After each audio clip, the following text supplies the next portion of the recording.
Yeah. It's George. It's Elaine. Come on up. Hey, Vinny, listen to... I never heard anything like this in my life. Listen to this. This is exciting! This is exciting! Huh? Did I miss anything already? Kramer, get in. Where's the crazy man? Hey, sit down. Come on, it's about to start. Where is Seincast? Show me Seincast! Snapple? No, too fruity. Welcome to Seincast, a retrospective on all 180 episodes of Seinfeld being hosted by two guys who can barely run their own lives. My name is Vinny. My name is Matt. I expect we'll get some letters this week. Yeah, that's a risk. Hopefully we didn't offend any of our Pakistani listeners. Sorry. How are you doing? Doing well, having a good time. I'm excited about this episode this week, as well as all this news Seinfeld related we have. Today's the day, right? Well, yeah. Let's do the theme song. Play that little bullshit thing you do every week. Hey, I got news for you. Great news. All right, I got news. You ready? What? Yeah, we've got a lot of news to cover this week. However, though, Vinny, I didn't tell you about this prior to recording. Breaking news. Fish in the Dark has been extended 2 more weeks. Hey! Look at that. Can we go? Yeah, I mean, I don't see why not. It's being extended until August 1st. So I guess originally it was only going for 6 weeks to mid-July. This is the Jason Alexander version of Fish in the Dark. According to this article on Broadway World, when Larry David was told about the extension, he's like, "Thrilling news. I've got a good mind to go out and buy some new sneakers." So that was his reaction. That's cute. Yes, very cute. But yeah, great news. And good for Jason Alexander because we haven't seen him yet. I'm sure he's killing it. You saw? Did we talk about this? Where when one of Larry David's last shows, he did a cameo as the Doctor that came out. So they were both on stage together, and it surprised the audience. They went nuts. I don't think we talked about that on this show, but Well, it happened. it did. It did happen. Did you see the video clip online? I did. Yeah, it was so great to see them on stage, and the audience was howling, and Larry it looked like he was just soaking up the moment, having his comrade on stage with him. It's a nice bridge between handing the baton. Yes. For sure. Well, yeah, so anyone in New York in late July that didn't think they'd get a chance to see Jason Alexander can see him now. Anyways, what else we got here? Comedians in cars getting coffee. By the time this episode comes out, Bill Maher will have had his episode. Oh, really? Bill Maher's going to be on? I can't do a good Bill Maher. I'm sorry. Yeah, Kyle Dunnigan's... You do a better one than me. No, man, it's all about Kyle Dunnigan's Bill Maher impression is insanely good. I wanted to ask you, though, real quick, if you watched the Jim Carrey episode. Have not seen it yet. Okay, well... Is it good? Give you a heads up. I watched it last night. Mm-hmm. It is the best episode I've seen this season. Really? Yeah, even better than JLD. That's saying something. It really Jim is. Carrey is just such a character, and I'm sure he kind of rose to the occasion, and these two comedians going back and forth, I'm sure it was just gaffes. all Yeah. over. Well, I mean, he's not only Gasps. he's not only funny, but he's got this. He's on a completely different level. I feel like than the rest of us. He's going through like a cleanse right now. He's painting a lot. He does the meditation, I believe, as well, right? Yeah, he's definitely an eccentric, and I think he's really big into. I would imagine like Buddhism or some kind of Eastern philosophy. And he just has some really interesting insight. Some of it's a little tough to track on the show because the editing is so tight. But yeah, he told some great stories about early in his career, especially watching Jerry and being inspired by him. He has a great story about Carol Burnett, how he wrote her a letter when he was 10 years old, and it was funny. He heard back from one of her assistants probably saying like keep doing what you're doing. It seems like you have a great career ahead of you. That meant a lot for me because I wrote Jim Carrey when I was a kid, when I was probably 10, and I got a signed autograph from him, probably from an assistant sort You of did? signature. Yeah. Mm-hmm. Aw, that's sweet. Yeah, and it meant the world to me. I had it framed as a kid on my desk. Just a wonderful episode. Everyone should check this one out. Real quick, Brooklyn Cyclones, Seinfeld night. This is the second Seinfeld night. First one was last year. It's happening July 5th, a week from this coming Sunday. We're not really going to talk about it much here just because we have other news to cover, but we'll talk about this next week for sure. Go over all the details. So look forward to that then. But June 24th, Vinny, this day might live in infamy because of Seinfeld on Hulu. We're finally here. Yes. We've been talking about it for a few months now, and it's actually happening. So if you logged on to Hulu right now, could you watch a Seinfeld episode? Yes. Or any one of your choosing? Yes, you can, and I did before we recorded. I just kind of jumped around. Let's get some feedback. All right, well, I watch Hulu on my TV through an old PS3, and I like the layout. You know, it's easy to navigate, but one thing I did notice, and something we do differently here on Seincast, is we are reviewing these episodes in the production order. That was the order that they were written and filmed, not aired. And Hulu does the original air date order. Okay. So, for example, you'll find The Stranded, that really weird episode, the party in Long Island, Mr. Pocatello. Yes, Patty. That episode is in season 3, not season 2. Ooh. And Hulu. The finale for season 2 is not the deal. It is, a little trivia for you, Vinny. Do you remember what the original finale was? Or at least the last episode to air in season 2? No. It was the busboy. Oh. The busboy. So, again, some things are a little out of sequence from our point of view. So yeah, that doesn't sit right with me. Okay. If you listen to our show and you're like, hey, they're not going in the Hulu order, we're going in the DVD order, which is the production order, which I think we prefer, don't we? Oh, yeah, definitely. Yeah. I like the way it was intended to be seen. Exactly. From the minds of Larry and Jerry. Yeah, and the story tracks better. No issues come up. Well, I guess other than this week's episode, there's kind of a weird setup that doesn't really pay off. But does it autoplay the next episode? You can set that up yourself, so you can put on autoplay or not. Real quick, and I'm sure this is what is on the minds of most listeners. The commercials don't bother me. It's really not that bad. You have a commercial, like a little clip at the beginning, which is the most annoying out of all the commercials. But you have one after the stand-up, then you have one in the middle, and then you have one before the final stand-up or the final credits. It's not too bad. Yeah, it's really not that bad compared to, I don't know, I feel like most mainstream shows nowadays, there's a commercial every 3 minutes. Mm-hmm. But commercials aren't that bad. What is bad, and I think I've been a bit of a Hulu apologist, or at least I don't want to judge it until I see it. Mm-hmm. And I've seen it.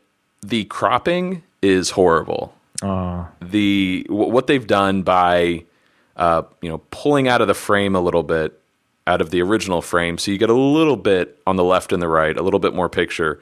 You lose so much on the top and bottom. There are scenes where you're so up close on the characters because of cropping that a lot of heads being lopped off. If you're not losing a little bit of the head on top, you're losing a lot on the bottom. I checked out this week's episode, The Visa, and the scene with Cheryl in Monks when Jerry, has the creamer and he's putting in his coffee. You don't see the coffee cup at all. You barely see the creamer as he's pouring it. So you don't really know what's, I mean, you're smart enough to fill in the blanks, but if you're shooting a show, you never would have framed it that way. Mm-hmm, mm-hmm. So that's, to me, the biggest issue. And, it's a shame. I don't know who made the call on that. I don't know if that was Hulu. I don't know if that's a policy of theirs, to make sure, we have to have it fit everyone's TV, mm-hmm. because, my God, I would have definitely, if I were in charge, I would have had it the original standard frame. Mm-hmm. Syndicated version versus full version. What'd you get? Full version.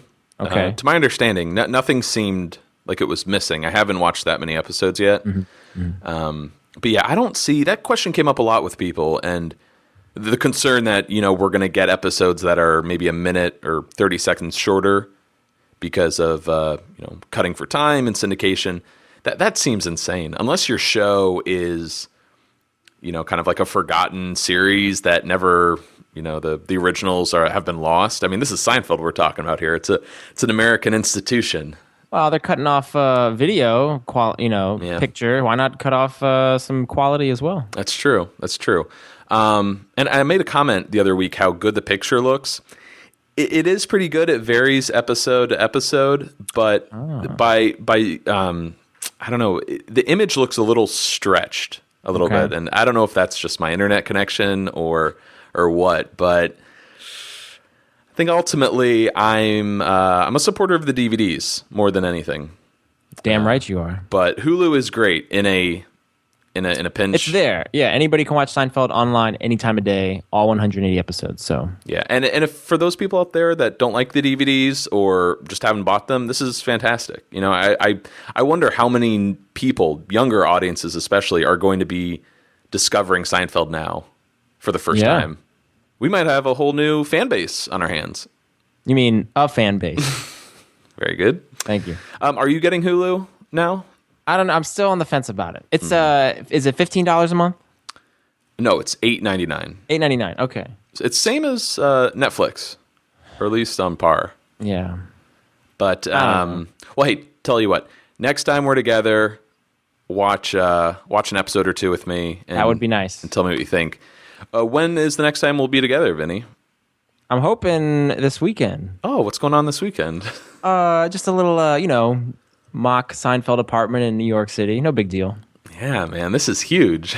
This is major. It's been a dream of mine to walk through the Seinfeld apartment at some point in my life, or even if I had disposable income, recreate the set in my basement. I would want to hire Tom Azzari, come to my place, build me a mock Jerry's apartment. But now I don't have to do that because there's one in New York. Yeah, man, this is. Oh, how excited are we to go to this thing? Very.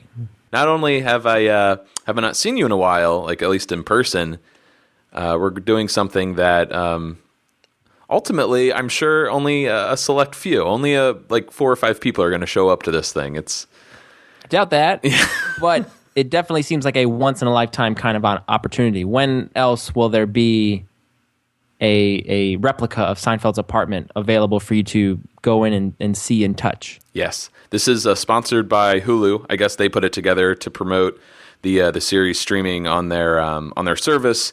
It's going to be at Milk Studios, which is at 451 West 14th Street. If you've ever been to New York, it's like the meatpacking district. It's right there at Chelsea Market. I think it's an event space that gets used a lot for promotional campaigns. Like Marvel has done something there. Oh, HBO. Chelsea Market? I like that. Yeah, we've been to Chelsea Market. Yeah, I I love that place. Yeah, it's great. We can, I don't know, we could grab some food. They got good tacos there. Really good deli. Anyways, if you go, it's from 10 a.m. to 7 p.m. June 24th, which is Wednesday, until Sunday the 28th. It's free admission. You get the Seinfeld apartment, and according to a website here, amny.com, Melissa Kravitz took a lot of photos. We shared some of her photos online. Beautiful. And she also pointed out how there's like a little Monk's coffee shop booth. There's a wall, I guess, from the original Seinfeld set that all the guest stars signed. You have, what else did you see there? So she's got a picture of Jerry's door, 5A walking through. I mean, it's the apartment. There's the green bike hanging. There's this picture, the picture of Jerry's dad, Cal, at the sign store. They got we always talk about the VHS movies that he's got on his shelf. You can go and see these up close and see which one he's got. And they're the ones that Pretty Woman, Goodfellas, True Crime. There's even a Tetris game. No Child's Play though, which is always Child's Play 2. Excuse me. That one stands out, I think, the most. But you notice if you go over the window, though, you can look out and it shows the New York City skyline, which is kind of interesting because you never see that in the show. The big controversy online is that the computer is a PC, not a Mac. So Hulu really dropped the ball on this one. Man, what are they doing over there? Any other details you picked up on that you liked? It's got these pretzels are making me thirsty. It's got Bachman pretzels. What's that? just pretzels. Okay. It's got the photo with Kruger that was photoshopped into sand and sky. Right. So what you're getting at is you have the apartment set, but then it's almost an exhibit with, as I mentioned, the wall that guest star signed. You have little props and other things you can check out.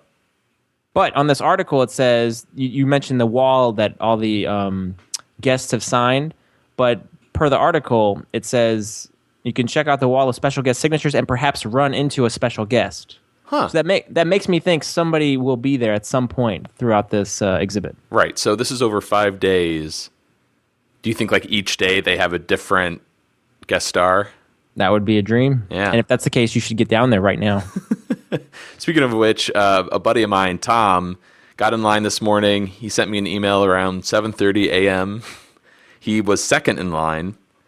So hopefully I'll hear back from him at some point. We can post some insider info before you head down yourself. So that means we got to get there at 6:30 when we yes. go. Yeah, heads up for anyone. Should we put the invite out to people? What the hell? Okay. Vinny and I are 99% committed to going on Sunday, the last day, the 28th. We're going to get there as early as possible because we're really cool. And we might dress up as Jerry and George. Maybe. Yeah. I don't know. But even if we don't, we're going to be there early in line. So check us out. I have like a horse face. Vinny. I'm a short, stocky, balding man. Yes. And I'll have glasses on. And my wife will be there too. So if you see a beautiful woman standing with 2 losers, come and say hi. Yeah. We got a show to do, right? We do. But real quick, wanted to give a shout out to a listener. We promised last week if anyone could point out Tony Carlin, who played Fred in The Pick. The religious guy. The religious guy at Pendant Publishing. If anyone could point out when he shows up in the finale, we'd give you a shout out. And sure enough, Sam Scheidler sent us a message on Facebook. He's a real Scheidler, that guy. Hopefully I'm pronouncing that right. Me too. He pointed out that Fred shows up in the court scene. He is the one during the montage. They're going through all these very classic guest roles. She ordered a whole box of sponges, that sort of stuff. He says she exposed her nipple, and that was it. Well, thank you for doing that. I appreciate that. I tried to do a quick, perusing that episode in preparation for last week's show, and I missed it. Yeah, I completely forgot about his appearance. It's been so long since I've even seen the finale. Yeah. So it'll be fun once we get there. For sure. So thanks again, Sam Scheidler, for pointing that out. But let's get into this week's episode, Vinny. What do we got? We have episode 55. No, not episode 55. That's my note. And it's 54, actually. See, here we go. You're on Hulu, and you're watching season 4. The episode following the pick would be the movie, but we're not doing that here. We're doing the Visa. You schmuck. Will you wait? All right. So this week we are watching the 14th episode of season 4, The Visa, written by Peter Melman. Hey. And directed by Tom Sharonis. It aired January 27th, 1993. That's that. So check it out on Hulu. This is crazy. We can say this officially. And, you can check this episode out on Hulu, or what year is this? Where am I? Or you can watch the DVDs, or you can find it, I don't know, whichever way you want, online. So, a little bit of trivia, not much. Brian George, the return of Babu Bhatt. How do you feel seeing him again, Vinny? Love him. Yes. I actually have in my notes, this is one of those characters that feels very synonymous with the Seinfeld universe, yet we only see him 3 times in the show. And spoilers, but we won't see him for another 5 seasons, pretty much. Yeah, 91, 93, 98 is when he makes his appearances. Nuts. He was very excited to be brought back, especially after the cafe in season 3. You think, okay, what else are we going to do with this character? And I'll let Brian George talk about it here a little bit. It was such a thrill to be brought back on the show. First of all, it was a great compliment. They loved the character, so that was great. And I got the script for the Visa, And I was reading it at home, and I'm going, my wife is watching TV, I'm reading the script, I'm going, oh my God, I'm working in the cafe. I think I might be a recurring character. I'm reading on. Oh my God, I'm living in his building. This is incredible. Oh, geez, this is going to be amazing. I get to the end of the episode. Deported to Islamabad. I'm going, oh,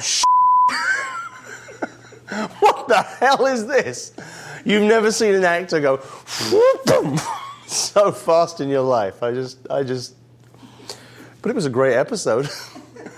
You got to feel for him a little bit. It's got to be hard to be brought back on this amazing show, and you're like, what a turn! Yeah, his reaction is so genuine, though. It's really enjoyable to watch. oh yeah. You got to feel for him too, because it's such a big deal to be brought back on this show, only to be screwed over yet again. Everybody knows him, though. He always remarks in interviews, people will come up to him without hesitation and wave their finger in his face and call him a bad man. He seems like someone who does not shy away from the role he had on this show. You would think no one comes to mind that has kind of turned their back on their work on Seinfeld. Maybe Michael Richards a little bit. Maybe he's come around to accept it, but everyone seems to love to be connected to Seinfeld in some way. Mm-hmm. Another thing Brian George remarked was how sweet everybody on set was, and he had never worked with like a nicer group of people, which I thought was kind of a testament to how great this show is that we watch every week. Yeah, as much as we break down all the minutia and painstakingly, we really don't have a clear understanding of the vibe on set. I'm very professional. Very good at what they did, but was it like an environment where people were constantly joking? Was it just a job for most of them? What was that? It's nice to know that there was some love in the air. One thing that we should mention too before we get started, this episode and for the past couple of weeks, we haven't had many mentions of the pilot. That's true. Did that stand out to you at all? I did notice this particular episode, there was no reference whatsoever to the pilot. Michael Richards actually said that they got some negative feedback that they were kind of discussing this pilot arc too much, and that it might be too in depth and too detailed for people to follow. So they wanted to make it a little bit broader, like an episode from week to week that people could just hop in and follow, versus recurring storyline of one theme that it might be hard for people to catch on. Mm-hmm. And which is interesting because today that's all people want is this overarching story that you want to feel invested in with the payoff each week of a growing storyline. Wait, so I'm clear on it. Was Michael saying the reason they pulled back from the pilot is because an overarching theme wasn't working for them? That's what I understood, in that they were getting this feedback that was negative. All right, we want to see more individual episodes. Mm-hmm. I don't know if that's from audiences or from studio executives. Interesting. Just a quote. Which is sort of funny because I guess or at least there's that really dumb article about how Seinfeld isn't good for Netflix because you can't binge watch it because there's no like ongoing storyline, which I don't know. If there's a season with an ongoing storyline, it's this one. Don't get me started on that Netflix argument. Well, the pilot subplot will return in the shoes in a couple of weeks here. Yeah. So, you want to get started? Yeah. What are lawyers really? To me, a lawyer is basically the person that knows the rules of the country. We're all throwing the dice, playing the game, moving our pieces around the board, but if there's a problem, the lawyer is the only person that has read the inside of the top of the box. I think one of the fun things for them is to say objection. Objection! Objection, Your Honor. Objection, of course, is the adult version of afraid not.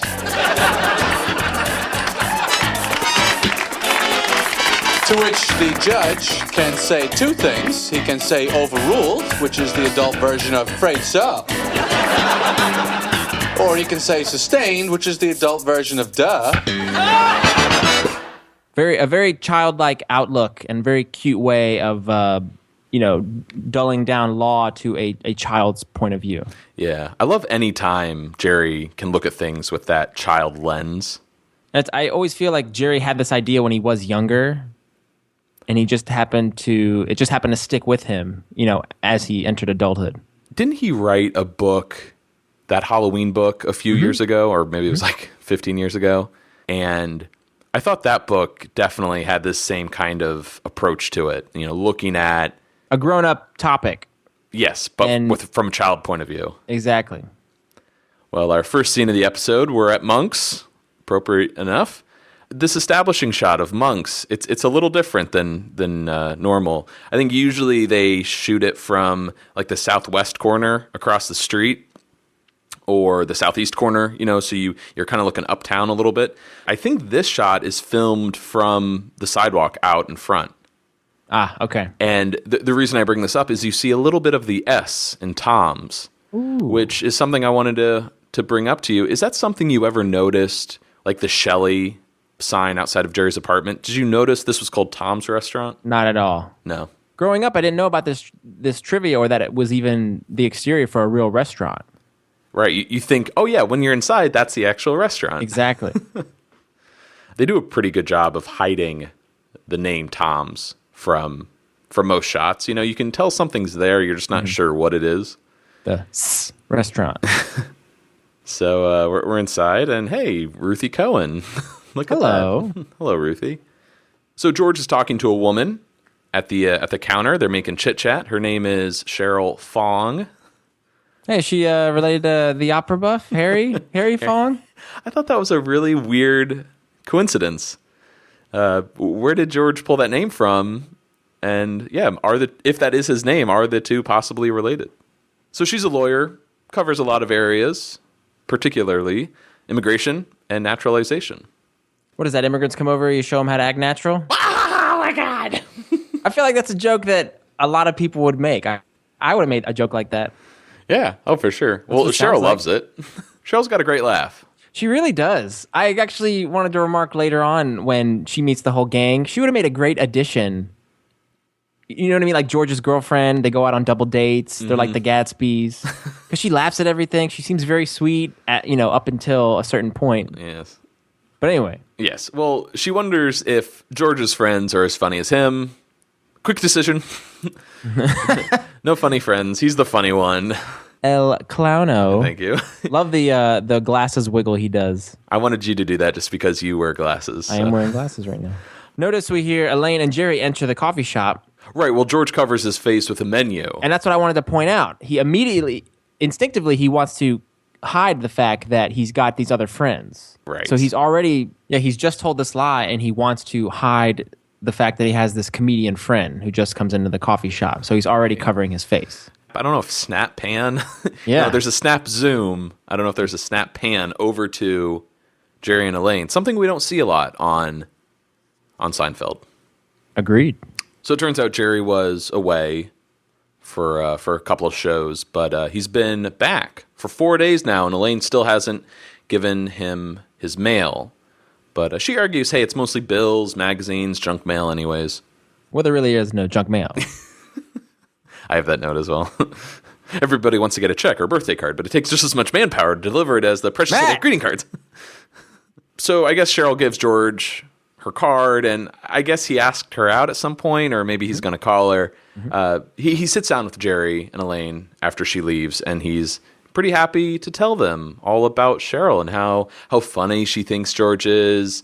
Ultimately, he started off so good, there's nowhere else to go but down. Notice how he does a complete 360. That's a 180, Vinny. He's so happy at the start of that sentence, and then it's the inevitable come down by the time he finishes it. Yes. Something that, again feels very Peter Melman-y, Yeah. Someone very just... real. Yes. And letting those insecurities just sort of take over. Well, while they're all sitting down, Jerry notices someone behind the counter working at Monk's. Hey, is that Babu? It is. Hey, Babu! Jenny! Look at you. You got the job. Yes, they give me job thanks to you. Oh, I didn't do anything. No, you do everything. You get me job, you get me place to live in your building. Come on. You're very, very good man. You do everything for me. My family and I can never thank you enough for everything you do. You see, this is what I do with women. I start out too strong. Now I have to become real. That's when it all falls apart. What good is real? They don't want real. They want funny. No, they don't. Oh, yes, they do, No. Elaine. Oh, you got to put on a show. You always got to give them a big show. You always have to be on. Otherwise, why would they like me? They just go for a better-looking guy with more money. You mean that's true? I'm right? Okay, great. Well, I'm glad everything worked out, Bubbo. Oh, yes, everything wonderful. Okay, I'll see you around the building. I'll see you in the building. So, a lot of things from that clip. We got Babu Bot. Brian George returns, which is great. We already talked about his 3 appearances in Seinfeld, the cafe, the visa, and then he'll come back in the finale. Also, George's line, you always got to be on with a woman. You always got to give them a show. Otherwise, why would they like me? They just go for a better-looking guy with more money. It cracks me up, but I also got to say the pessimist in me really believes in that. That you have to be on. Yeah. Yeah. Because there's hey, that guy's over there. He's got more money. He's got hair. Why not go with him? So I sympathize with George. Yeah. Isn't there also a later scene in Seinfeld when when Elaine's like, you don't understand, hair is very important to a woman. And George says, I knew it. Yeah. I'm sorry, George, but it is. But we're filling in the gaps here with Babu. I guess since the Dream Cafe closed, for a year, he was probably really, pissed off at Jerry. I don't know how these two reconnected. Did Jerry run into him, or did Babu get a job at the restaurant, and then Jerry's like, oh, hey, get a place in my building, too. Didn't Babu said Jerry got him the job? Yeah, you got me the job. You got me a place to live in your building. Good point. So maybe Jerry felt so bad about what happened with the Dream Cafe, and that was his doing and Babu's undoing, that he wanted to make it up to him. Right. But yeah, Jerry seems he's really happy with himself. It's not as heavy as, yes, I am a very good man, very great man. But yeah, he shakes hands with Babu. He's happy for the guy. A little bashful too, I noticed, I always love when Jerry's given a compliment and he kind of sloughs it off, like, "Oh, come on, you get out of here." Yes, it's great. Apparently, the whole you're very, very good, and as we'll find out later, very, very bad. The cast, I guess, really enjoyed repeating those lines over the course of the series. It was one line that seemed to come up a lot. It's a good line, Matt. So Jerry joins the group, and hey, remember Babu Bot in the restaurant, Pakistani. So we get a little recap there. And Jerry and Elaine apparently are going to an auto show on Saturday. What's this all about? Is that something people do? Auto show? Yeah, they have auto shows, especially in Michigan. There's always the Dream Cruise, and they showcase cars, and then that's a thing. Are they classic cars, or are they cars that are coming out? I think it's probably the cars coming out for the next year, for 1994. Okay. Well, so apparently Elaine's going to bring Jerry his mail then. Ooh, Sure. Stop right there. Oh, yeah, go. So I happened to watch a syndicated Seinfeld the other day, which is kind of rare for me, but I just happened, the TV was on. The Wizard was on. Now, you remember when George gets really upset because he finds out that Elaine is picking up his mail? Elaine, what are you doing here? Yeah. Elaine? Yeah, and Jerry has to then entrust George to exercise his gaskets so the pipes don't leak. So there's a little tiny continuity thing. Elaine is always the one getting the mail. No, George is supposed to be the one always getting the mail. Oh, that's true, but at least she's gotten it at least twice. Good point. I don't know. Oh, that's good. I like that. Well, you would think Kramer would be the one to get it, but he couldn't do it because he was at a baseball fantasy camp in Florida. And George is just killing it with his jokes this episode. He's wooing Cheryl with it. And here's another great observation that is the perfect description of Kramer. Kramer goes to a fantasy camp. His whole life is a fantasy camp. People should plunk down $2,000 to live like him for a week. Do nothing, fall ass backwards in the money, mooch food off your neighbors, and have sex without dating. That's a fantasy camp. If you're putting together a clip show, that has to be in it. Like, how else do you describe Kramer? Than a 6 foot, 3 doofus Hipster doofus. yeah, hair like the Bride of Frankenstein. I had never heard of a baseball fantasy camp, really, growing up or even into adulthood. Are you familiar with them? Yeah, I recall. You can kind of play with old players that are retired. They have fantasy rock camps where you go play guitar with musicians. There's all sorts of things. If I were one of those old musicians or baseball players, like you must really either be paid well or just in really good spirits, because I would think that would get kind of overwhelming. I would think it would be the former. Yeah. You must love doing it for free. Yeah, that just seems exhausting. Yeah. No, we're not in it for the money. No, of course not. So Jerry has the idea, hey, why don't we all go out to dinner with Cheryl? They all hit up the auto show just to, take some pressure off George. Again, Jerry being pretty nice and considerate to his friend, but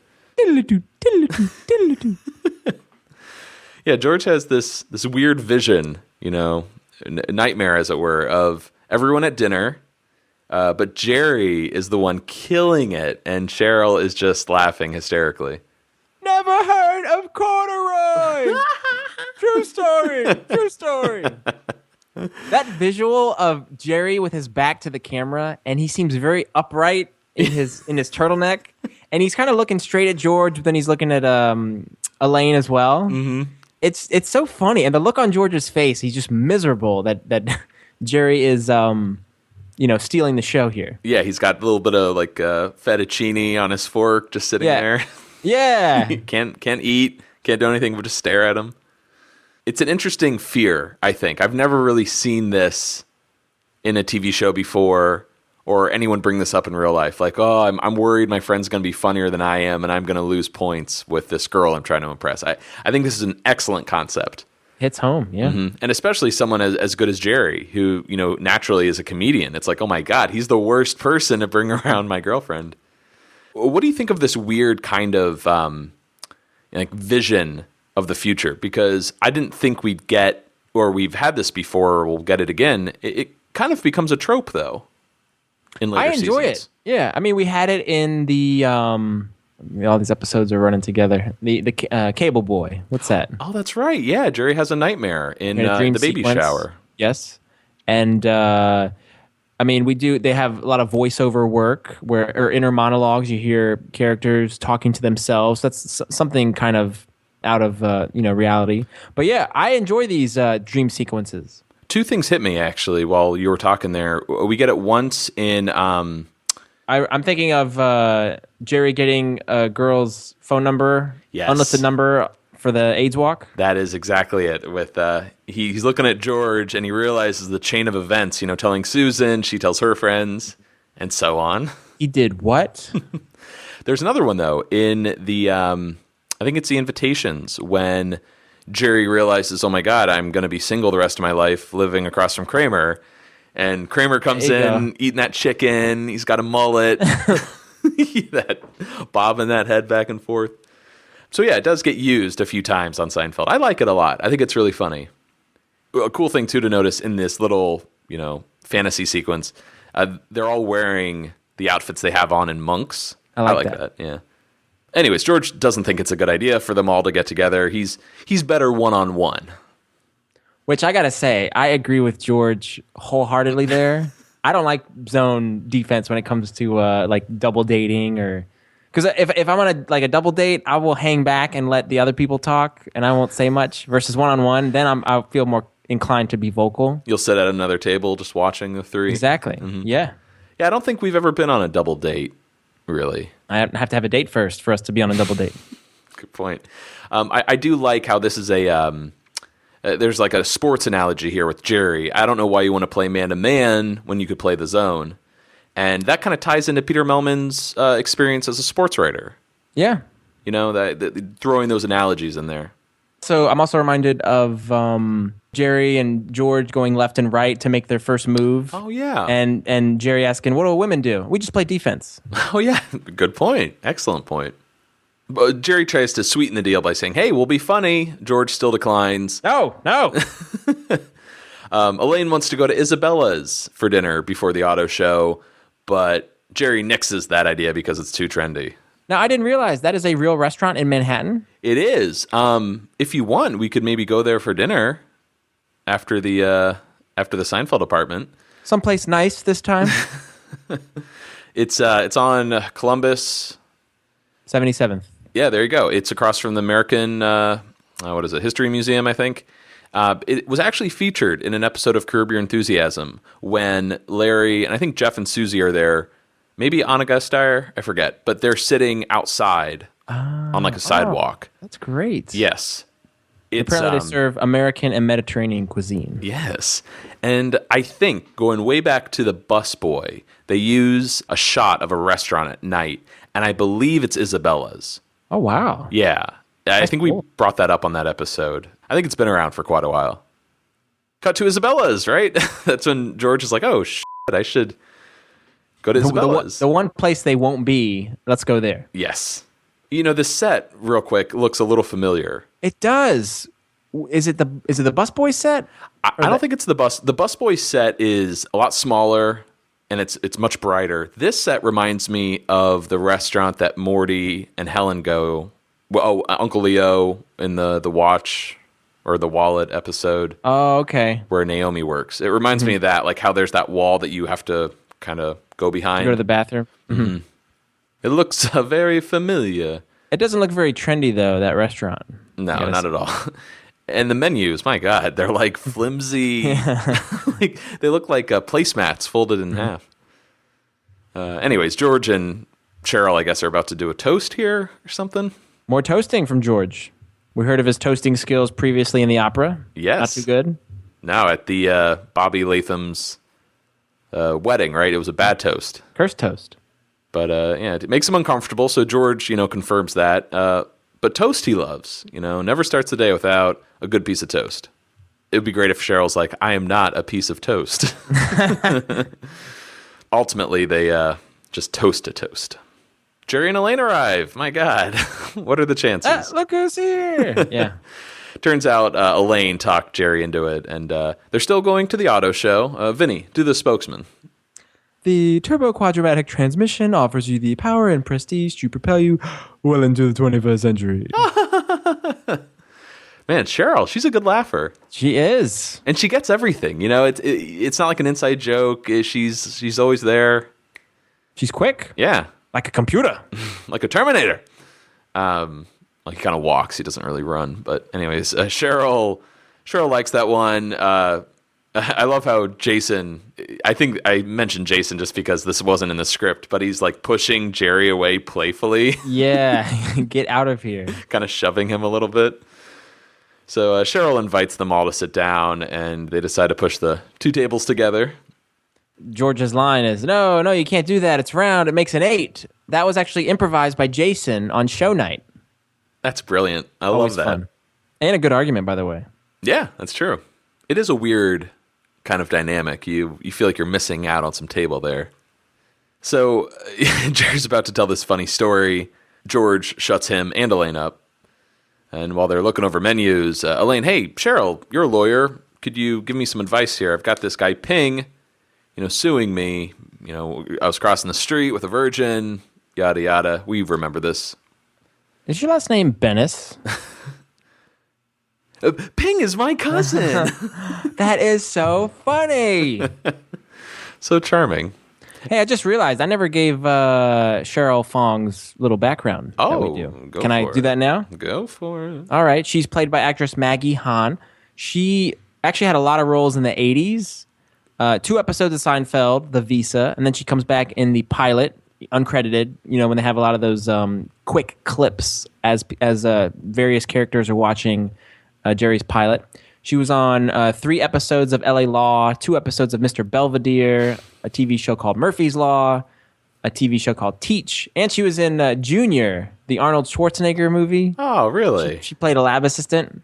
Oh. Her last acting credit was Murder, She Wrote in 1996. Wow. I guess she's retired. Man, that stinks. I really like her. I do too, yeah. She could have been a nice addition to the gang. I always like it whenever characters can diversify the cast a little bit. It's not a criticism of Seinfeld. It's just something that I feel like the show is always lacking a little bit. Well, people have criticized Seinfeld for that. Anyway, I also like that Cheryl is noticeably taller than George. Oh, yeah. And I on IMDb, it lists her as 5'8.5". So she's got a good 3.5 inches on him. Oh, wow. Yeah. So Jason is what, 5'5"? 5'5". Wow. Huh.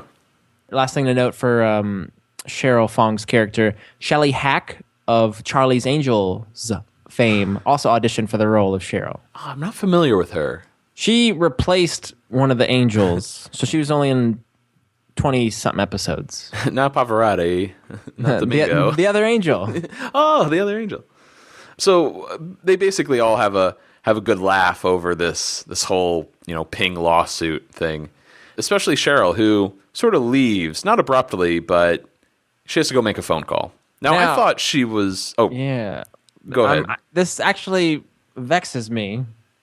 Let's jump ahead a little bit here, right? Sure. When she comes back, she claims that it was like her aunt's birthday or something. Yeah, and she always makes a big fuss about it being her birthday. You have to call her on her birthday. Now, was she really calling her aunt, or was she calling Ping or some other attorneys to discuss, hey, I've met this woman that you're suing?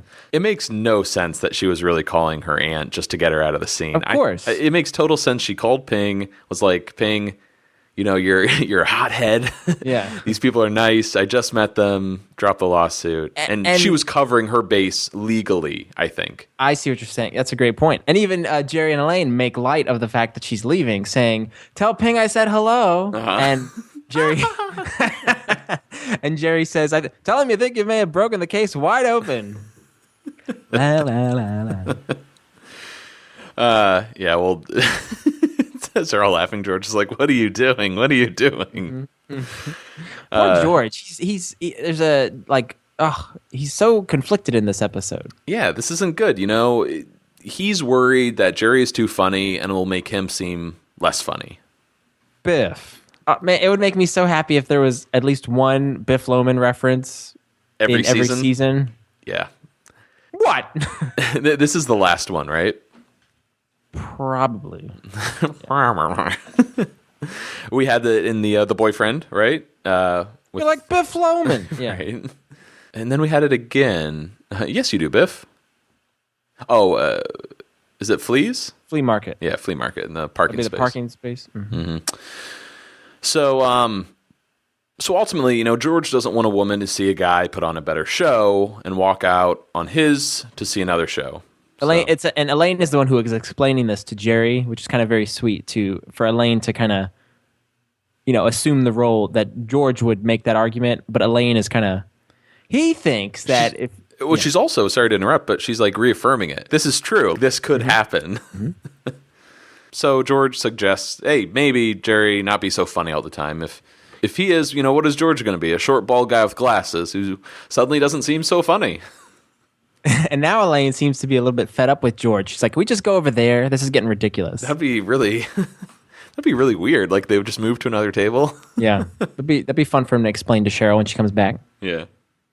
But they kind of have an argument with Jerry whether or not he can actually not be funny. You cannot not be funny.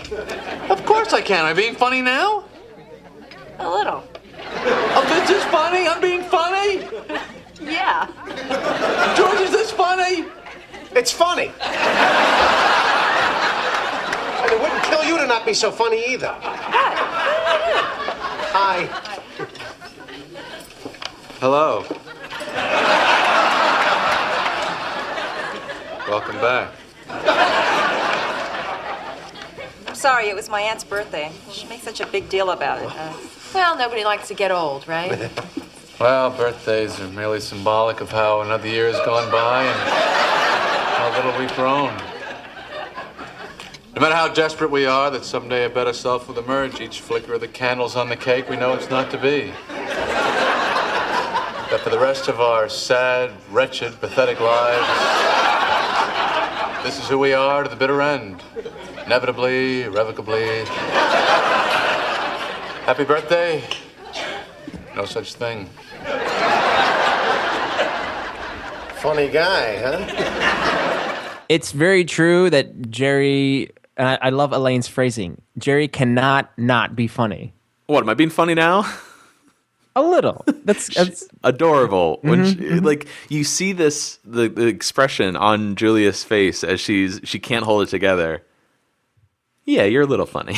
and Jerry now assuming the role of this phony baloney. There you go. George is so great because he is so relieved in that moment that he gets to be the quote funny one again, that he caps off the scene with funny guy, huh? You know? And he's so cocky as he's saying it. Yep. Yeah, this is a great scene. I also like that little moment there when George, before, Jerry does the whole moody thing, he's like, hey, it wouldn't kill you to not be so funny either. And she's like, what? What did I do? She's just so innocent. Great bit, though, with Jerry being the depressed, moody one. Something we don't really see. The sad, tragic clown. Like you, yes. So we cut over to Jerry's apartment here. Elaine drops off a huge stack of mail for Jerry. And Finally. Explains, as we mentioned earlier, Cheryl convinced Ping to drop the case. And, Jerry looks through the mail a little bit here. Really random. He's like, oh, birth announcement from Arnie and Joey Harris. Have we ever heard of those two before? I don't think so. And I don't believe we meet them, do we? I don't think so. But we've heard of other couples who have had babies. So there's Stan and Myra. Have we met them yet? Oh, no, we will, yeah. And then there's Michael and Carol. Yes. And then I also thought of Arnie and Beth, who are getting a baby. Yes, that's true. Mm-hmm. So this is one of those situations where, it would have been cool if we, saw these characters or met them, or they were one of these three couples I just mentioned. Yeah. But these are just mentioned in name only. So we met Carol and Michael's child in the boyfriend, and they'll have a second child that we'll meet in the Hamptons. Adam. Jerry and later here. It made me wonder, though, like, how old was that baby in the Hamptons? Could that be this baby if this were Michael and Carol? Good point. Too much there. But No. Go with it. I'd like to know who Arnie and Joy are. Additional dialogue was cut following that birth announcement. Jerry asks why birth announcements always give the weight. And then he says, the next time I hear from them, the kid will be getting married. Arnie and Joy Harris will announce the wedding of their 122-pound daughter, Margot, to Harry Whitefish, 210 pounds. I like that. That could have been kept in. So that dialogue was cut. I wonder if they filmed it at all. Probably not. Yeah. Were there any deleted scenes? No, not this week. No deleted scenes, but or at least any that I know of. I wonder if there's kind of a harsh cut there. Maybe he did say it, and then they cut to this scene with Kramer. You hear some noise out in the hallway, and Jerry opens the door for Kramer. Hey, what are you doing? Thought you were coming back Monday. Is this the last time we hear the audience applaud? One of the last times. Okay. Larry David, I'm sure, is getting a little irate with the audience at this point. And he actually requested that future audiences not applaud when Michael would enter to save precious seconds that they would need for editing. Right. One episode we talked about, he laid out like 3 issues. It was the time for, to tell the story. It disrupted the actors, like it threw them off. And what was the other one? Oh, which I love, that only Larry David has this sensibility. It disrupts the reality of the show. And yeah, this is a sitcom. Yeah, it's filmed in LA on a set. But I don't know. This is one of the few sitcoms I can watch and I believe it. Right. Despite having this laugh track. Yes. Very few moments on the show do I ever feel like it's a sitcom. It feels like I'm in this world. Whereas, I don't know, 99% of other sitcoms, whenever I watch it, it's like, all right, they enter on the left. Yeah. They walk across. They're always facing the audience while they're talking, it seems like. There's a whole bunch of people sitting in canvas chairs on the other side of the camera. What is this, Velvet? Do you think Seinfeld would have been as successful or as enjoyable if it didn't have an audience or a laugh track, if it was shot like an Arrested Development type show? That's a good question. Because the fact that now that it's there, I do enjoy it because that's part of Seinfeld's show. They have laughs on there. Of course, and we have to acknowledge that the laughs are heavily edited between scenes, and I think sometimes they use laugh tracks maybe from a different take because it's a better recording or the audience just has more energy. Mm-hmm. Whenever we go to see a comedy, I think both of us prefer to have a packed audience because you want that energy. You almost want to have you have a better time. At least I do with a group laughing as opposed to just a few people laughing. Things might seem a little less funny. So I guess in the short of it, I don't know if Seinfeld would be as funny without the laugh track. I think I'm going to agree with you on that. It would just be different, ultimately. Anyways, turns out the fantasy camp ended 2 days earlier because there was an incident. I punched Mickey Mantle in the mouth. What? Yeah, I punched him, and they took him to the hospital, and then they canceled the rest of the week. You punched who in the mouth? Mickey Mantle. What happened? Well, we were playing a game, and, I was pitching, and I was really, throwing some smoke. And Joe Pepitone, he was up, and man, that guy, he was crowding the plate. Wow, Joe Pepitone. Yeah, well, Joe Pepitone or not, I own the inside of that plate. So, I throw one, inside, a little chin music, put him right on his pants. Because I got to intimidate, when I'm on the mound. Well, the next pitch, he's right back in the same place. So, I had to plunk him. You plunked him. Oh, yeah. Well, he throws down his bat. He comes racing up to the mound. Next thing, both benches are cleared, A brouhaha breaks out between the guys in the camp, and the old Yankee players. And as I'm trying to get Moose Scaron off of one of my teammates, somebody pulls me from behind, and I turned around and I popped him. I looked down and, whoa, man, it's Mickey. I punched his lights out. What a great story for Kramer. Great monologue, great delivery by Michael. And I love how that's one of his character traits, that he is very competitive.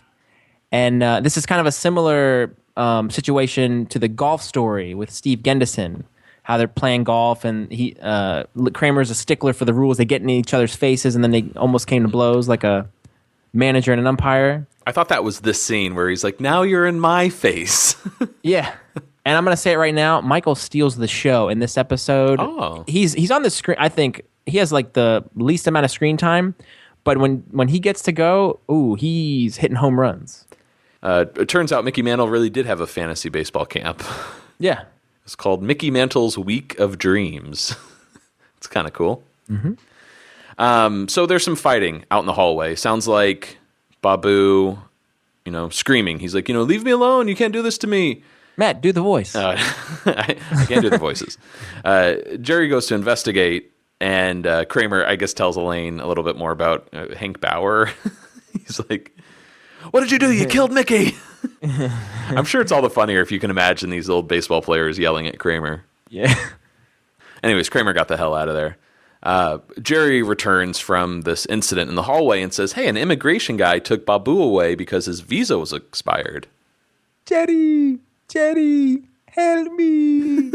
I love that. Help me. It's like so far away. And it's even better with Jerry. I will, Babu. I will help you. Don't worry. He's being funny right there. Yeah, that high-pitched voice. Kind of similar to the cafe visually. You remember Jerry in the cafe, he looked out the window spying on Babu. Bazooka Joe. Yeah, there you go. Same situation again, looking at Babu from up on his ivory tower. I'll help you, Babu, don't worry.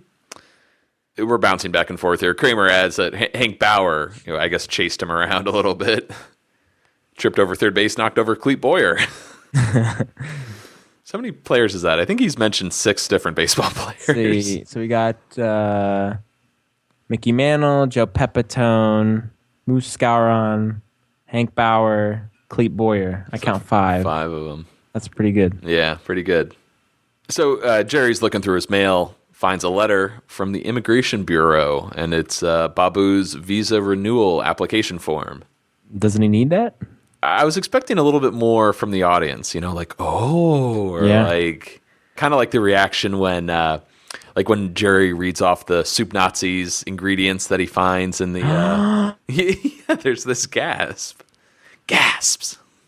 So we get an act break, and when we come back to the apartment, Jerry's pretty ticked at Elaine. If he had gotten his mail sooner, this wouldn't have happened. So George arrives, and Jerry tells him, hey, I need to get in contact with Cheryl to represent Babu, since immigration is one of the things that her firm does. And George accepts, but as long as there's no funny business, just like last night. Will you stop it already? Now, how long is this going to go on for George? Until he's comfortable. Right after consummation.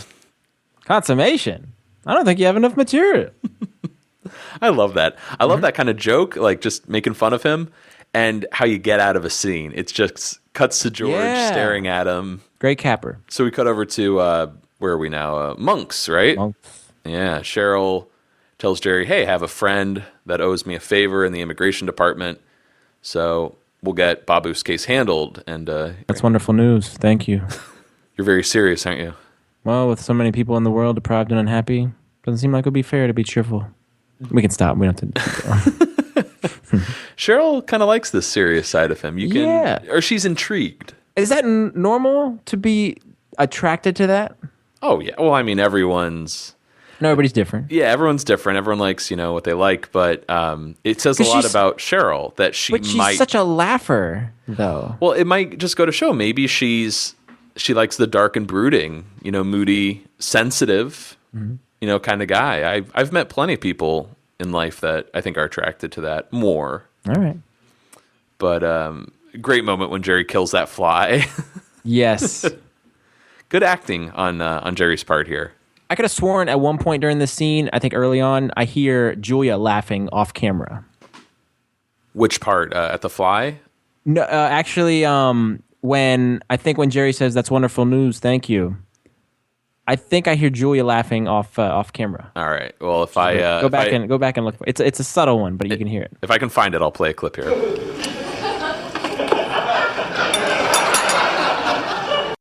She tries to warn him, "Hey, that cream's curdled." I don't care. And here's that shot that I mentioned earlier, like on Hulu. It's kind of cut off a little bit. The whole cream thing, especially curdled cream, reminds me, or seems like a callback of sorts to the pitch. When George is sitting with Kramer, and he's like, hang on, checks the creamer, and then gives it to him. Good one. Scraping the bottom of the barrel here. Anything more to this Jerry scene here? Oh, I do love that he's maintaining this melancholy disposition, and Cheryl is sympathizing with him. That's so sad. What do you do? I'm a comedian. Which is a good little contrast, So Elaine enters as Jerry is paying the bill, and she's like, "Hey, thanks for having Ping drop the case." And here we get that we don't get much of it this episode, but we see that other side of Cheryl here. She's got a little tenacious side to her. Yeah, you would have paid through the nose. You're joking. No, I'm not. Yeah, it's kind of scary. We see a few different sides of Cheryl. You have like the laughing, joyful Cheryl. You have the toned down, sensitive Cheryl, and then you have this. At least it's hinted at this. We'll learn at the end this Terminator side of her. Mm-hmm. They call her the Shark. Ooh. Oh, they call her the Terminator. No, she's like a shark. I thought they call her the Shark. Oh, I don't know. I guess we'll wait and see. Shark, Terminator. So we cut to, I don't know if this is like a prison or a deportation office. Yeah. But there's some sort of cell here to hold, I guess, immigrants. Mm-hmm. Or people who, are living here illegally. And here meaning good old US of A. But Jerry and Elaine, they're visiting Babu in this holding cage, and he's so happy and upbeat. Even like, he's like, "Hey, you remember Elaine?" And he's like, "Oh, yes." And he sticks his finger. Yeah, she shakes his finger through the chain-linked fence. It's a cute visual. Again, with a very, very kind, both of you, very, very kind. Jerry has to explain what happened. He was away for a couple of weeks doing some comedy shows. And, well, Elaine here was picking up my mail while I was away because, that little box can get very full. Oh, yes, of course. TV guide, magazines, everything. I would have picked up your mail. Your box is right next to mine. Oh, I don't want to bother you. No bother. You get me job, you get me apartment. You're very, very good man. Yeah, well, yesterday, after they took you away, I looked in my mail and I noticed that the mailman accidentally put your visa renewal in my mailbox. Come again? You see, I've been home for a week, and Elaine didn't give me my mail till yesterday, even though I asked her repeatedly for it. Yeah, but, Babu, he could have come to my house to pick it up. You had my visa application? Well, not technically. I kill you! Well, what about her? I kill both of you! Babu! No, Babu, no, Babu. You're bad man. You're very bad man. You're very lazy bad man. Babu, I'm going to fix everything. I have a lawyer who knows someone in the immigration department. They're going to straighten the whole thing out. The wheels are in motion. Things are happening even as we speak. The wheels are in motion. The wheels are in motion. Things are happening.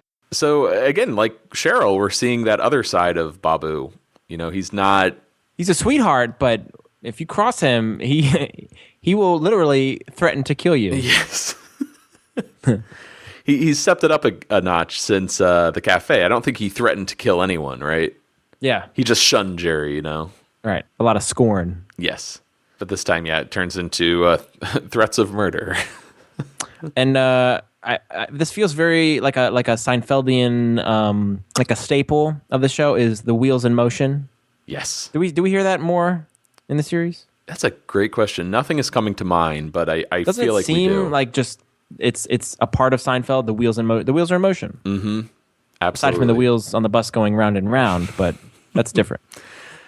So this makes me wonder, like, what is Babu? And is he a nice guy? Is he like a mean guy? Is it like everyone has two sides, or a dark side, as it were? I think he's a sweet man, but he's got a temper, and rightfully so, because that he needed that letter to come in the mail, and Jerry had it in his possession the whole time. And not only that, but it's Jerry was responsible for the restaurant closing. Like the second time Jerry screwed him over, unintentionally, but still. It's not as if Jerry withheld this letter maliciously from Babu. So it was a misunderstanding, but Babu's very quick to start threatening Jerry with violence. Yes. Sort of a hair trigger response. Like he was always on that edge. Even at Monk's when he shook his hand.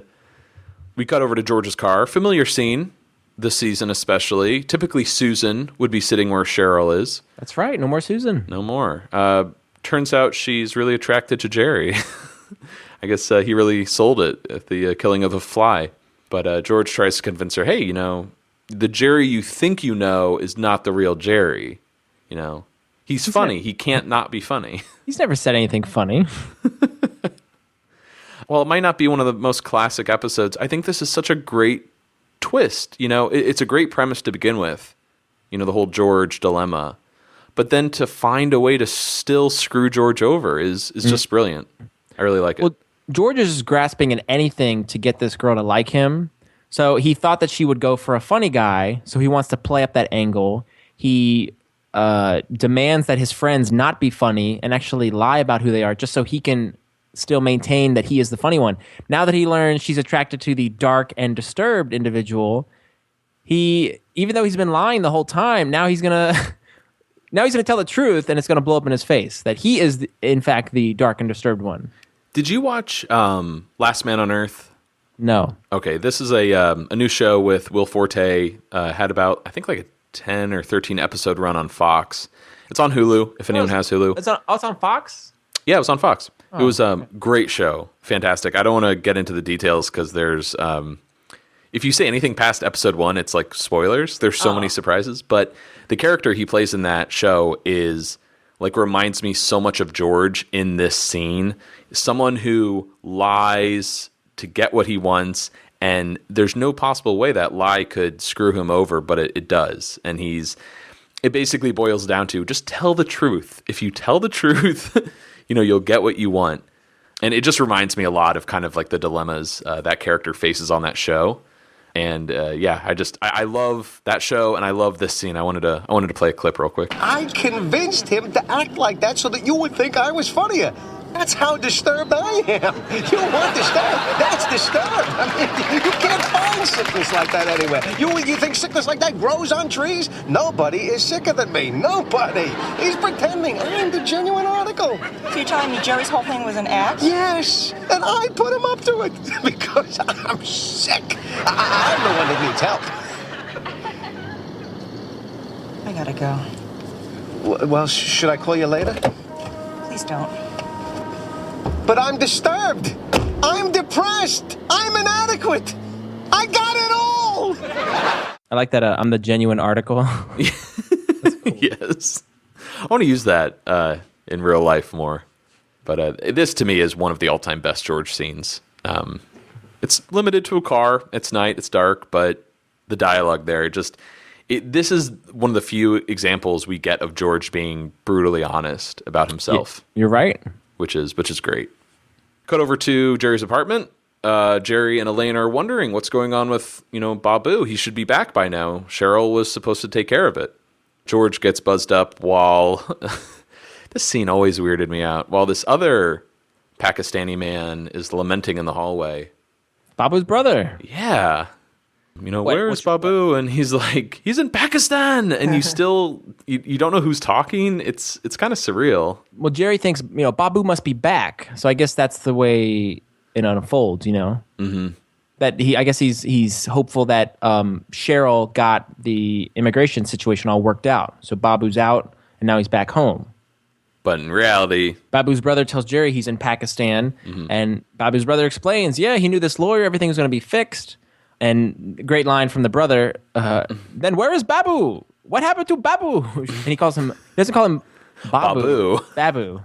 Yeah, wait, so everyone on the show calls him Babu. Yeah. But the brother calls him Babu? Yes, it's like Subtle cafe difference. latte. Yeah, there you go. And of course, Elaine offers him the Snapple. One thing I noticed is there was no label on the Snapple bottle, which I thought was interesting. Yeah. No labels, Jerry.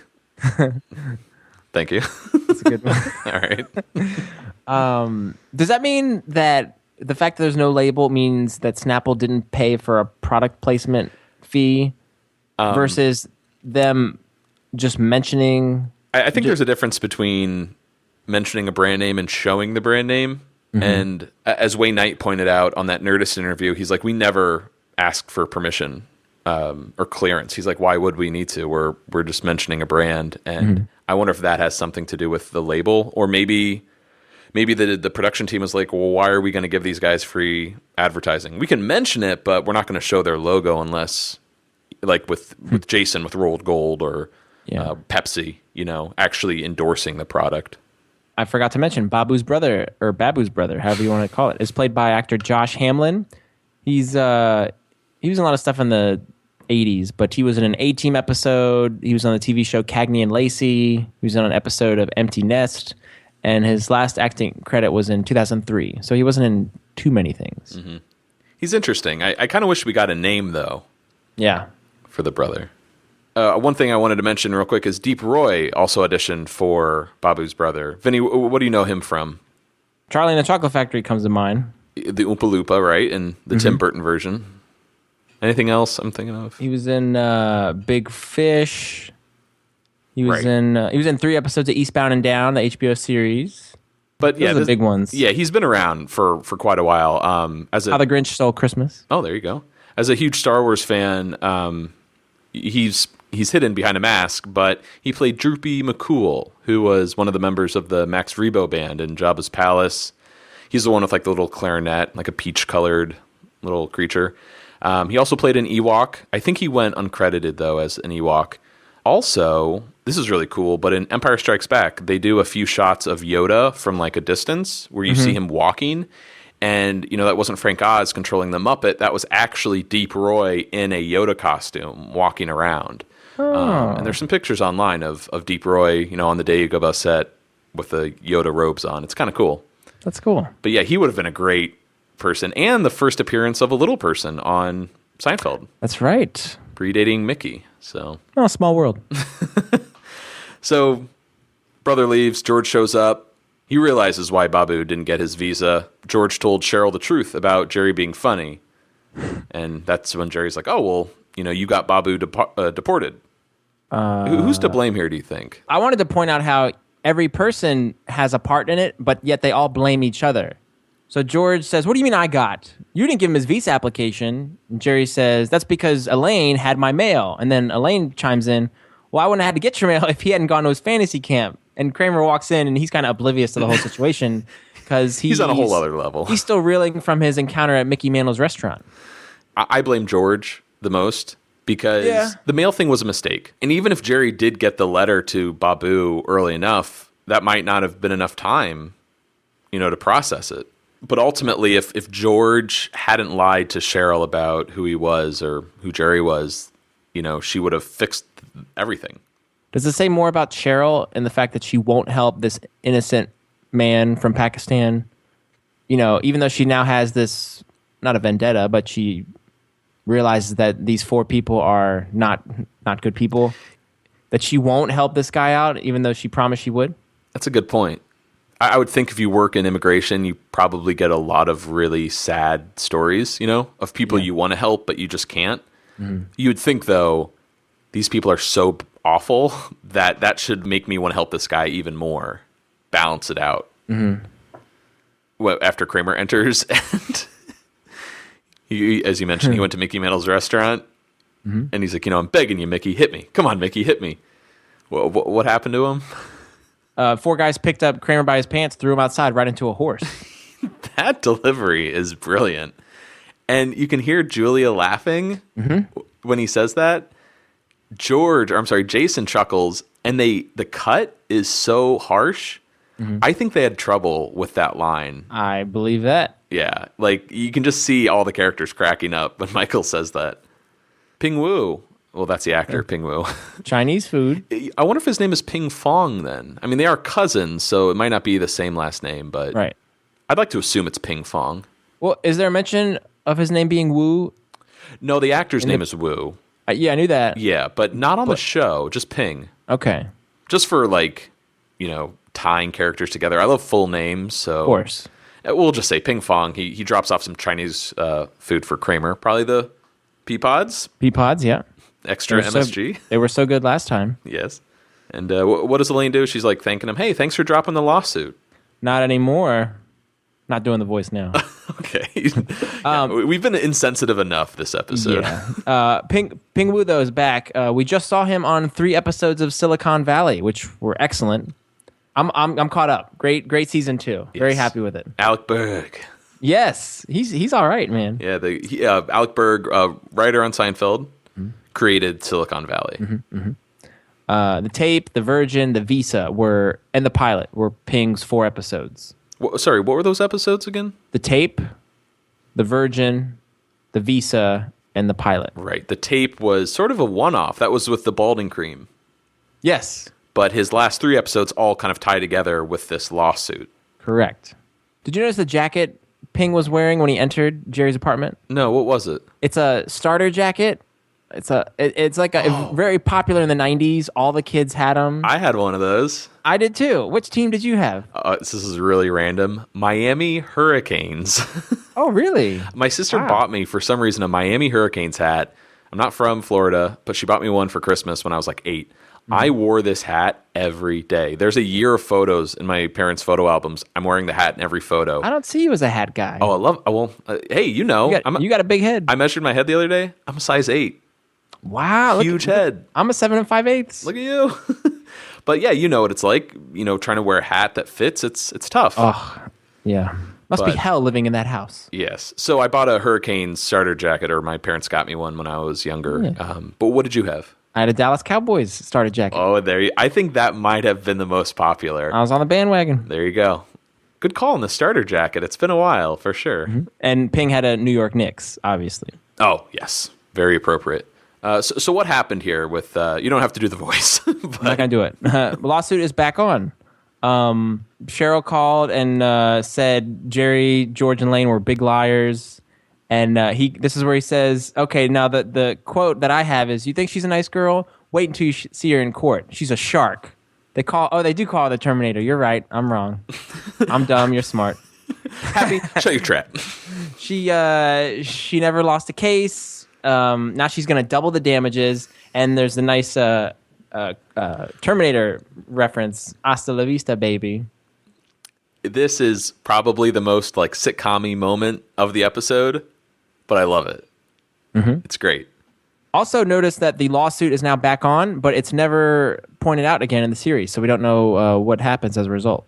Yeah, this is what I was kind of hinting at earlier. This is like that storyline they set up, and they not only does it not pay off, it's never brought up what happened. How do you feel about that? It would have been nice to see a resolution, and I also would have loved to seen Cheryl again, and especially as the Terminator, as they call her. Would like to see her in court. Oh, could you imagine if she and Jackie Childs kind of either teamed up or went head to head? Yeah. Now I'm mad. Mad that never happened. You could write it. No. Get going. So what would the situation have been like? Not the finale, but like the penultimate episode, or maybe while the pilot arc is going on, Elaine's storyline could have been. Elaine would have had to become Ping's butler. Oh yeah! Oh my god, dude, you're blowing my mind. I love it. Why did that never like come up? Or maybe it was in discussion and it never. These ideas are just out there, Matt. Yes, I know. But you're the clever one here in this relationship. That is a great idea. Yeah, ultimately that would have made the show even more wacky. Right. Maybe, but well, it was only a matter of time. Yeah. I think that's what you'd probably see on most sitcoms, and maybe that's why they didn't go in that direction. Well, George had to become his dad's butler. Hey, yeah, never mind. Come on. So our last scene of the episode is in Pakistan, and it's Babu sitting with a friend. Mm-hmm. He explains to him about the letter, and Jerry promising the wheels are in motion, but there was no motion, just like there are no people. And only people. There is no motion. So what is Babu going to do? And we get this, I mean, talk about setup. Screw the whole Elaine trial arc. This is the storyline I want to see pay off. Mm-hmm. You know, Babu's going to save up every rupee for someday he'll get back to America and exact vengeance on this man. Well, you're going to see it in 5 years. So you just have to wait. See, I don't think that's good enough. I know. Well, he haunts him. You know, Jerry's a very bad man, very, very bad man. That's true. We see Babu exact vengeance, and he even kind of goes on the spiel when he's on trial or when he's on the witness stand. And he's the last witness, I think, too. He is the one that sort of... He's the nail in the coffin. Yes, he really is. Thank you. But I think, you know, in the 5 years leading up to that finale that no one predicted, I would have loved to have seen kind of like the third part of this Babu trilogy where he isn't a Joe Davola per se, but he comes back to ruin Jerry's life somehow. Yeah. I don't know. No, that would have been fun to see, especially since things tend to work out for Jerry. But yeah, to have one episode where all things go wrong for Jerry as a result of Babu's plotting. Yes. Schemes. Babu's friend is played by actor Jerry Bednob, and I think most people will recognize him, either his voice or his face. But most notable, he was in The 40-Year-Old Virgin and Zack and Miri Make a Porno. He works at the electronics store, and he's the one who tells Andy, or Steve Carell's character, to go fornicate with a goat. Okay. I think everybody will recognize him. He was also on a Wonder Years episode. He was in Encino Man. He was in a Mad About You episode. So there may have been a correlation there. Probably not. He was in 2 episodes of Undeclared, the Judd Apatow show. Oh, he was in Walk Hard, the Dewey Cox story. You love that movie. I do love that movie. He played the Maharishi. He was on the TV show Free Radio, the movie The 5-Year Engagement, and 5 episodes of Wilfred. 6 episodes of Wilfred. Oh, nice. So he's still working. Oh, yeah. Also, everybody, when you're watching this episode, take notice of how long Brian George's finger is. I think we mentioned this in the cafe as well, but damn, that finger is long. I am for open immigration, but that sign we have in the front of the Statue of Liberty, give us your tired, your poor, your huddled masses. Can't we just say, hey, the door's open, we'll take whoever you got? Do we have to specify the wretched refuse? I mean, why don't we just say, give us the unhappy, the sad, the slow, the ugly, people that can't drive, if they have trouble merging, if they can't stay in their lane, if they don't signal, can't parallel park, if they're sneezing, if they're stuffed up, if they're clogs, if they have bad penmanship, don't return calls, if they have dandruff, food between their teeth, if they have bad credit, if they have no credit, Mr. Spot Shaving. In other words, any dysfunctional, defective slob that you can somehow cattle prod onto a wagon, send them over, we want it. The best kind of Seinfeld stand-up, when it's rapid fire, it's just incredible. Boom, boom, boom. I feel like at one point during this stand-up, Jerry is looking off camera in the same spot a couple times, almost as if he's reading a cue card with all those, give us when you're unhappy, you're sad, you're slow, you're ugly. I think to remember all those and get them in the order he wanted, I have a feeling there was a cue card off camera that he was referencing. So take notice of where his eyes go, because that's my theory on the process. Scathing accusation. Ratings? Yeah. So, what do you think? This is a fun one. I didn't have a lot to go. Like I didn't have a lot of notes going through it. I was just like, oh, that's that's funny. It's pretty much what this entire podcast is. Like, hey, look how funny these other people are. Exactly. But ultimately, did you like it though? Oh yeah, I really enjoyed this one. I love the return of two characters, both Babu and Ping, and Cheryl was a very welcome addition. Again, I would have liked to seen her come back for more things, but I thought she was very sweet. Loved her laugh. I would have liked to see her and George develop there. Mm-hmm. But it was a good episode, and I still contend that Michael stole the show. And another thing to point out is Kramer. What happens to him in this episode is all just story. It's all just told to the audience. You don't see anything from the fantasy camp as well as at Mickey Mantle's restaurant. You don't see the horse. And that's amazing, and you can visualize it so clearly of him getting in this brouhaha with all these old Yankees players. The way I reached back and I popped him. You can see in your head Kramer punching Mickey Mantle's lights out, as well as Kramer being thrown into a horse. It's one thing to write this monologue for Kramer, but it's another thing. All right, now, Michael, you take it and you make it even funnier. And he did. Yeah, absolutely. That scene with Michael, I think, is... You could say it. It's your favorite of the episode. My favorite of the episode, I actually think, is George in the car with Cheryl. I'm depressed, I'm inadequate. Okay. I just love that kind of confession. And he's like, all right, like, you want me? Here I am. And it still doesn't work for him. But in terms of like performance, you're right. I think Michael brings the most to, again, a fun episode, but nothing too memorable at the same time. Like everyone has their favorites with, Kramer goes to a fantasy camp. Soul Life is a fantasy camp. The Happy Birthday, no such thing. There's a classic little bit in each scene this episode, but as a whole, this isn't an episode that I'd be dying to put on or can't wait to watch this episode. Feels a little bit of a retread too with bringing Babu back. Great to see him, but we kind of like wrapped up his story in the first one in the cafe. Yeah, Jerry ruined his life once. Now he's gonna do it again. Yeah, so it kind of feels like an unnecessary sequel. They're double dipping in storylines. Yes. Also, Elaine doesn't have much to do this episode. You're right. If anything, her whole story arc is the male, I guess. Mm-hmm. And with the season 4 story arc of the pilot, them writing this show for NBC, we were able to really point out and connect 2 episodes at a time that felt like hour-long episodes. And I've kind of become accustomed to that at this point. Mm-hmm. So the fact that this is broken up, I'm like, where is this show's counterpart? Good point. Yeah. So it kind of left me wanting more. But does the cafe count as the other counterpart for this show? Not really. But I kind of want it. I kind of want another show to follow this that's related. That's true. In the original air date, the movie would have played before this episode. So maybe you would have been okay, with like a one-off or something that's not paired with another. But yeah, it does feel a little out of place. We're getting used to it for half the season at least. And the very fact that they never follow up the lawsuit almost adds insult to injury here, And I'm kind of surprised that Larry David wouldn't want to resolve that, even just in a passing... Elaine saying to Jerry, "Hey, can I borrow some money? I don't have any. These lawyers have bled me dry." Right. Yeah. It's it could have been handled with a throwaway line. I agree. But I still, we're not sitcom writers. We're not funny. But I love that final decision of Elaine becoming Ping's butler that you came up with. I think that's brilliant. I think we should go into NBC and tell them our idea for this show.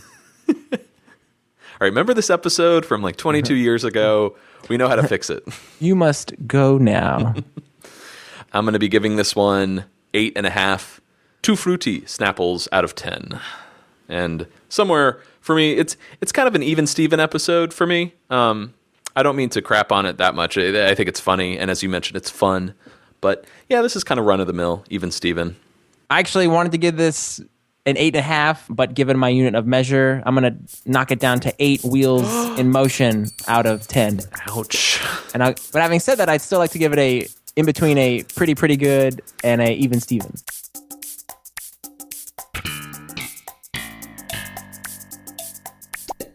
Alrighty, that's going to do it for us here on Seincast this week. Please feel free to write us an email at seincast@gmail.com. Tell us what you think of the show. We also have a Twitter, a Facebook, a Instagram, and a Tumblr page. That's right. And you can find us on iTunes. Leave us a rating and review if you have the time. Thanks to everyone who's done that so far. It really means a lot. Also, big shout out. Thank you to everyone who's donated to our show here. If you'd like to, help support us in any way, we'd really appreciate it. Check us out on Tumblr. You'll see a little donate tab at the top of the page. And whatever you can do to help out would really mean a lot. So, Vinny, what episode do we have next week? We will be discussing the 15th episode of Season 4, the movie. And Matt, could you do me a personal favor? And if I'm out of line, please, let me know. Can I keep my trench coat in your closet for a few months? Your trench coat in my closet? Matt, my closet is packed to the gills. I'm afraid to open the door. Just for a few months. It'll make all the difference in the world. I can't keep your coat in my closet. Well, I'm sorry you feel that way. Well, that's how I feel. But for now, I'm Matt. I'm Vinny. Signing off. Seinecast is not endorsed by Castle Rock Entertainment, Sony Pictures, or NBC. It is intended for entertainment and information purposes only. The official Seinfeld site can be found at sonypictures.com/TV/Seinfeld. Seinfeld, the Seinfeld logo, and all names, pictures, and audio of Seinfeld characters are registered trademarks and/or copyrights of their respective trademark and copyright holders.